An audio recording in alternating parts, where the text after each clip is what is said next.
இந்த தக்காளி வெங்காயத்தில் எவ்வளோ ப்ராஃபிட் இருக்குன்னு உங்களுக்கு தெரியுமா? ஸோ இந்த வீடியோ உங்களுக்காக தான். ஸோ ஸ்டேட்டினா இருங்க. ஸோ வை கைஸ், இது டே 4 என்னால் முடியும் பிஸ்னஸ் பிளாக் சேலஞ்ச். ஸோ நீங்கள் மார்க்கெட்டுக்கு எப்போ இல்லாமல் இன்றைக்கி ரொம்ப சீக்கிரம் போயாச்சு. என்ன காரணம் கேட்டிங்கன்னா சுத்தமாக தூக்கம் வரல. ஸோ அதனால தான் மார்க்கெட்டுக்கு ரொம்ப சீக்கிரம் போயாச்சு. ஸோ நம்ம கடையில் இன்றைக்கி வெங்காயம் தக்காளி ரொம்ப கம்மியாக இருக்குது. ஸோ விசாரிக்க போகலாமே சொல்லிட்டு போய் பார்த்தா வெங்காயம் தப்பா ஏறி போயிருந்துச்சு. என்னன்னு கேட்டால் இன்றைக்கி வெங்காயம் அப்படி தான் பானிக்கு ரேட் அப்படின்னா சரி வயிற்று வலிக்கு வாங்கி தான் ஆகணும்னு சொல்லிட்டு வெங்காயம் முட்டையை தூக்கி விட்டேன்.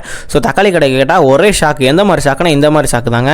ஸோ அதுக்கப்புறமேட்டு அப்படி இப்படின்னு சொல்லிட்டு காய்கறி வாங்கலாம்னு சொல்லிட்டு காய்கறி மார்க்கெட்டுக்கு உள்ளே நுழைஞ்சிட்டேன். ஸோ அங்கே பார்த்தா அந்த காய்கறியுமே விலையெல்லாம் ஏறி போய் தான் இருந்துச்சு. எப்போவுமே மாங்காய் விலை ரொம்ப கம்மியாக இருக்கும். இன்றைக்கி 4 பேர் தான் போயிடுச்சு. ஸோ அதுக்கப்புறம் மார்க்கெட்டில் அப்படி இப்படின்னு பர்ச்சேஸ் பண்ணிட்டு நானும் கிட்ட வண்டி எடுத்து வெளியே வந்துட்டேங்க.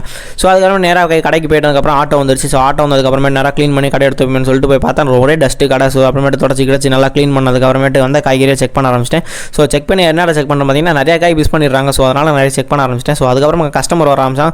ஸோ அப்படி இப்படின்னு கஷ்டப்பட்டு நான் அடிக்கிறதுக்கப்புறமேட்டு தான் சாக்டிஃபிகேஷனாகவே இருந்துச்சு. ஸோ அதுக்கப்புறம் நல்லா அடுக்கிறதுக்கப்புறமேட்டு ஒரு கஸ்டமர் வந்துட்டு ப்ரோ எனக்கு மாதிரி ஜாமான்லாம் வேணும், நான் காசு நான் அப்புறமேட்டு தான் தருவேன். ஸோ ஓகே ப்ரோ நீங்கள் எந்த ஊர் உங்கள் நம்பர் மட்டும் கொடுங்கன்னா. ஸோ அதெல்லாம் எதுவுமே தரமாட்டேன், நான் பக்கத்தில் வேலை செய்கிறேன் பில்டிங்கில் வேலை செய்கிறேன் மொட்டையாக சொன்னாங்க. ஸோ நான் தரமாட்டேன்னு சொல்லிட்டேன். ஏன் ப்ரோ நீங்கள் தரமாட்டேன்னு கேட்டிங்கன்னா ஸோ வியாபாரத்தில் பாவம் பருத்தம் கண்டிப்பாக நீங்கள் பார்க்கவே கூடாது. அப்படி பார்த்துட்டீங்கன்னா நீங்கள் நஷ்டமாக நான் 100% ஷோராக நான் சொல்லுவேன்.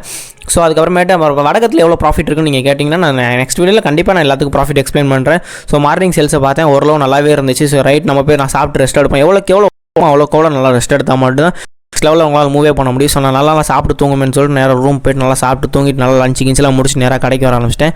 ஸோ கடைக்கு வந்து பார்த்தா நம்ம நண்பரோட நண்பரை விளாண்டுக்கிட்டு இருந்தார். என்னடா விளாண்டுக்கிட்டு இருக்கீங்களான்னு சொல்லிட்டு போய் பார்த்தா அவங்க 2 பேரும் நல்லா ரொமான்ஸில் ஈடுபட்டுக்கிட்டு இருந்தாங்க. சரி ரைட்டு என்னடா வியாபாரம் பண்ணி வச்சிருக்கேன் அப்படின்னு போய் பார்த்தா ப்ரோ தக்காளியை விற்கல வெங்காயம் விற்கலன்னு சொல்லிட்டு புலம்பிக்கிட்டு இருந்தான். சரி ரைட்டு போய் பார்த்தா நான் வியாபாரம் காலையில் பண்ணதுக்கு வியாபாரம் பண்ணதுக்கு சம்மந்தமே இல்லாமல் வியாபாரம் பண்ணி வச்சிருந்தான். சரி ரைட் நீ நல்லா தூங்கி எழுந்திரிச்சிட்டு வா, நான் மட்டும் வியாபாரம் பண்ணி வைக்கிறேன்னு சொல்லிட்டு இருக்கிற காயை கரெக்ட் பண்ணி கரெக்டாக அழகாக அடுக்கி வச்சதுக்கப்புறமே நான் வியாபாரம் பண்ணுவேன்னு சொல்லிட்டு ஆமாங்க சுத்தமாக வியாபாரமே இல்லை நிஜமாலுமே. ஏன்னா காரணம் சந்தை பக்கத்தில் நான் வியாபாரமே இல்லை. ஸோ பக்கத்தில் டெலிவரி ஆச்சு. ஸோ கொடுக்க போயிருந்தேன். ஏன்னா கடைசி வரையும் ப்ராஃபிட்டே சொல்லணும்னு கேட்டிங்கன்னா நான் நெக்ஸ்ட் வீடியோவில் ஒரு தம்ஸ் அப் மட்டும் போடுங்க, நான் டீட்டெயிலாக ப்ராஃபிட் நான் எக்ஸ்பிளைன் பண்ணுறேன். So by.